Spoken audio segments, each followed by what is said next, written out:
The day of the defense bans is the most special day of the year for the Brotherhood.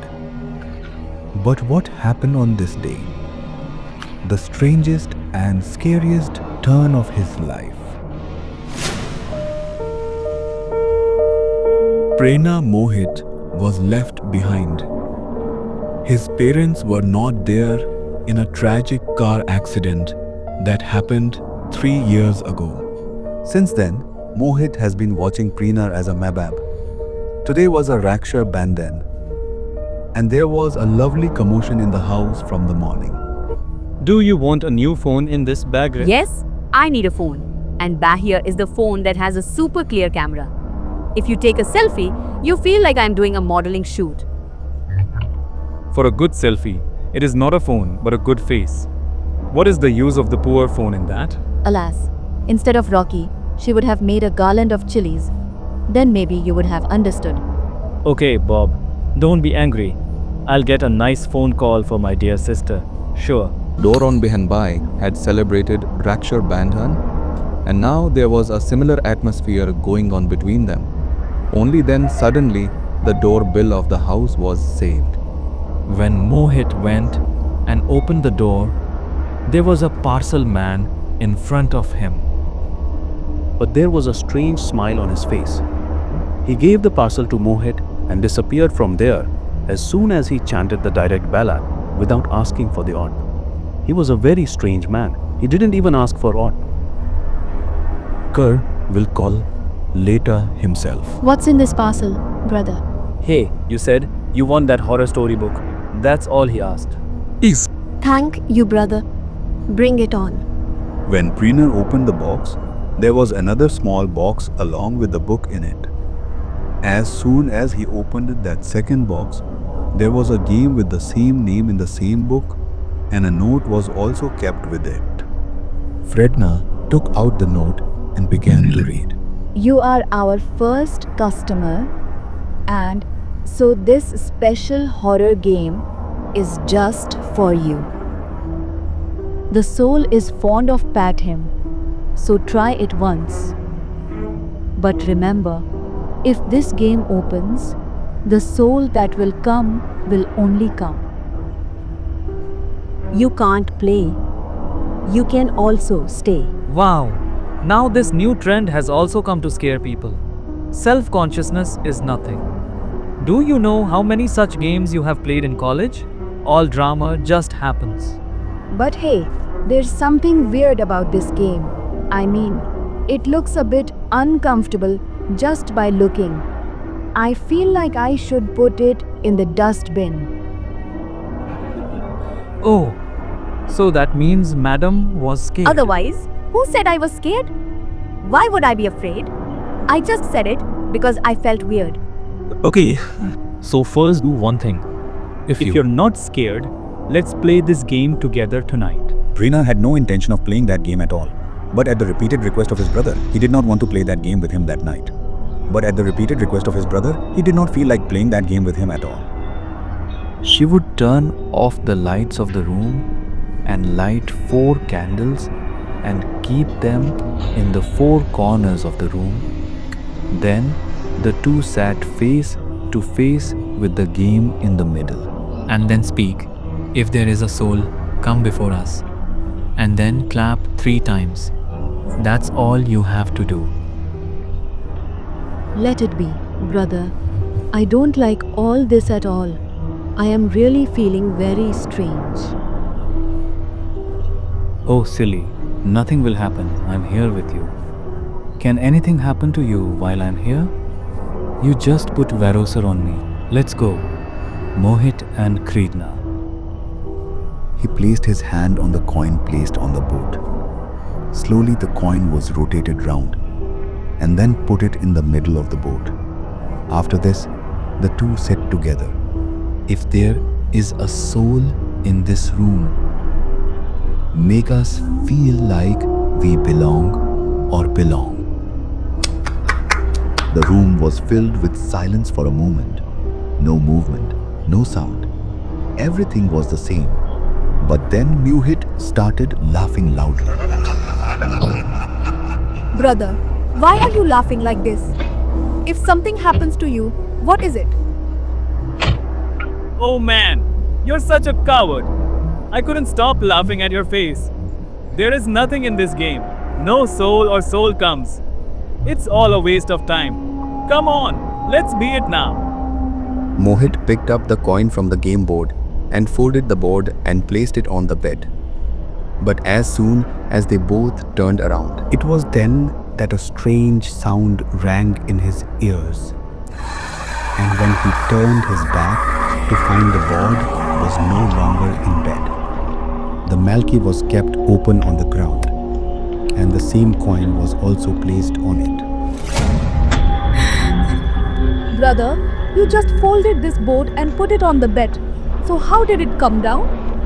And it is kept in exactly the same place as it was before. See, you're not kidding me.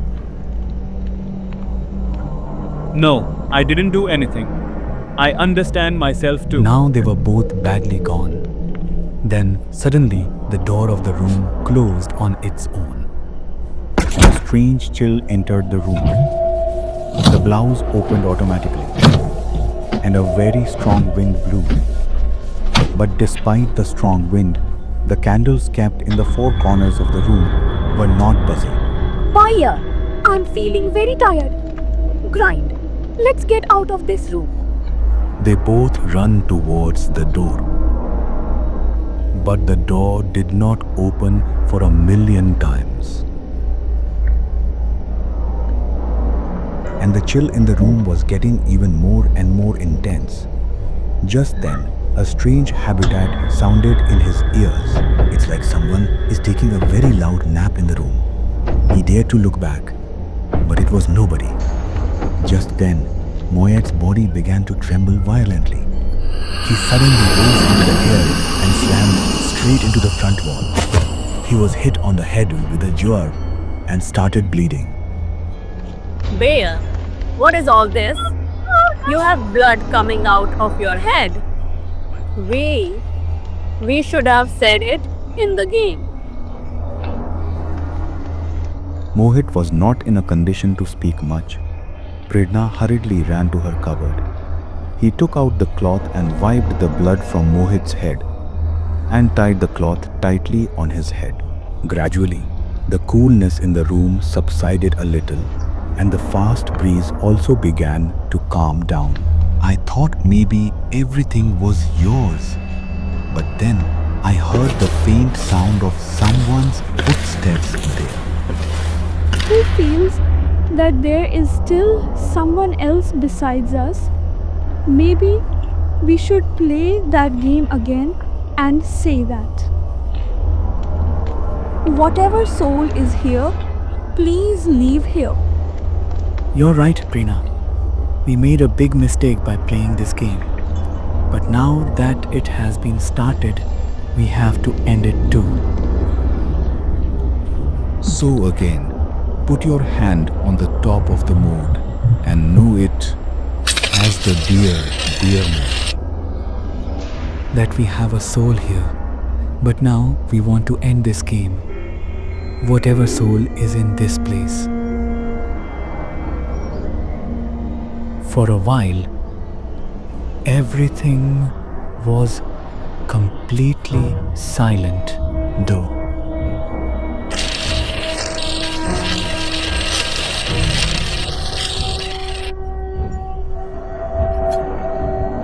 Before he could understand anything, suddenly he himself closed the door of the room. Someone grabbed Mohit's hair tightly from behind and took him out of the room. Mohit replied loudly, and Priyana was chasing after him. But it was as if someone had picked him up in the air. After some time, Mohit's feet were placed on the ground, but it was as if he was not in his lap. He started banging his head against the door of the room. He had already suffered a head injury. The blood-covered cloth tied around Prerna's forehead slowly slipped down her face, and as she looked at Mohit, her entire body froze in fear. was flowing from Mohit's head. His eyes looked completely lifeless, and he was smashing his own head again and again against the wall. Thud, thud. "Brother, what are you doing?" Prerna screamed while crying.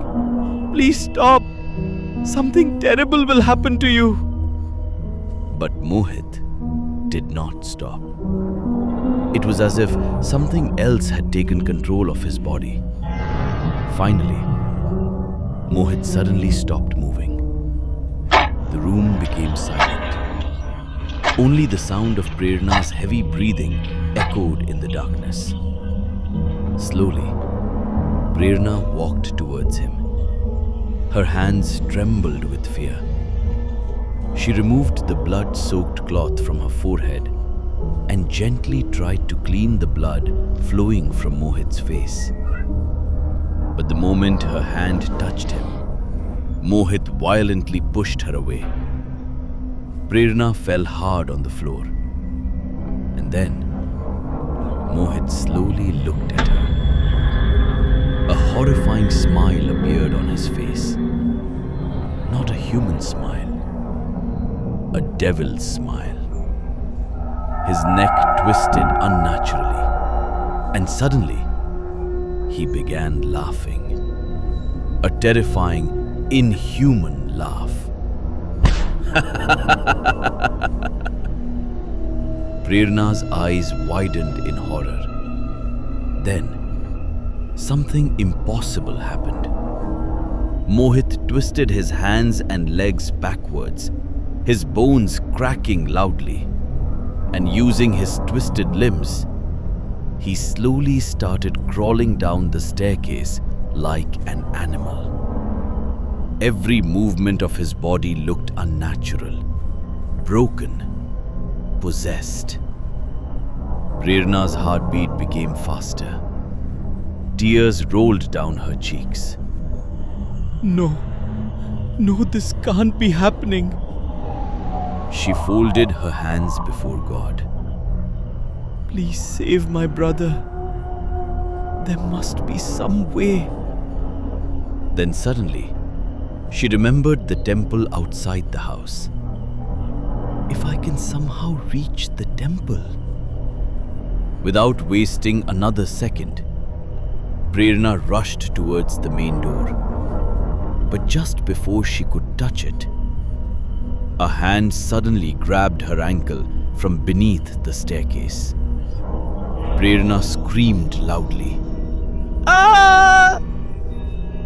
Mohit was hiding under the stairs, his face completely covered in blood, his eyes staring directly into her soul. And then, he pulled her violently across the floor. Prerna cried in pain. Mohit started laughing madly. So, you love calling spirits, don't you? Here I am. But why are you running away from me now? Prerna folded her hands while crying. We made a mistake. Please leave my brother. We never wanted to disturb you. Mohit slowly tilted his head. Then in a horrifying voice, he spoke. No. You called me. And now, I will leave only when I want. I am alone. And now, I want both of your souls. Forever. Prerna's eyes filled with tears. No. I won't let anything happen to my brother. The spirit inside Mohit burst into loud laughter. Suddenly, crack! Mohit twisted his own hand violently. The sound of his bones breaking echoed through the house. He screamed in pain. Prerna immediately tried to run towards him. But as she moved closer, Mohit began hurting himself even more. Stop! Please! You're hurting him. Please leave him. The spirit whispered softly. Oh, so his pain hurts you? Then let me end your pain forever. Slowly, Mohit picked up a knife from the dining table. Prerna stepped backwards in fear, and within seconds, Mohit threw the knife directly at her. The blade pierced through Prerna's hand. Blood splashed onto the floor. Prerna screamed in unbearable pain. But Mohit didn't stop. He quickly rushed towards her, pulled the knife out from her wound, and stabbed the same place again, and again, and again. Blood covered Prerna's entire hand. Tears streamed endlessly from her eyes. The spirit smiled cruelly. Does it hurt? Don't worry. Pain ends after death. Prerna somehow removed the knife from her hand. But suddenly, Mohit turned the knife towards himself and stabbed his own chest. Blood poured onto the floor. No! Prerna screamed while crying uncontrollably. Please don't hurt my brother. But Mohit kept stabbing himself repeatedly, his body shaking violently. And then, he suddenly ran away upstairs. Prerna collapsed on the floor crying.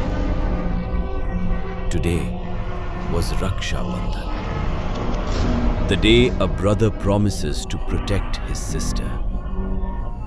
And today, she was helplessly watching her brother destroy himself. Then suddenly, a thought came into her mind. The note. The instructions of the game.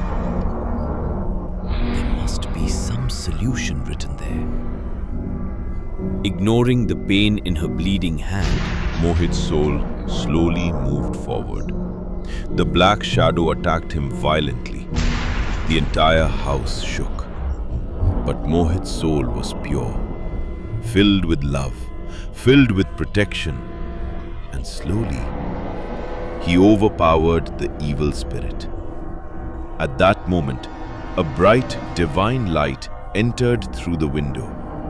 The spirit screamed loudly in fear, trying desperately to escape.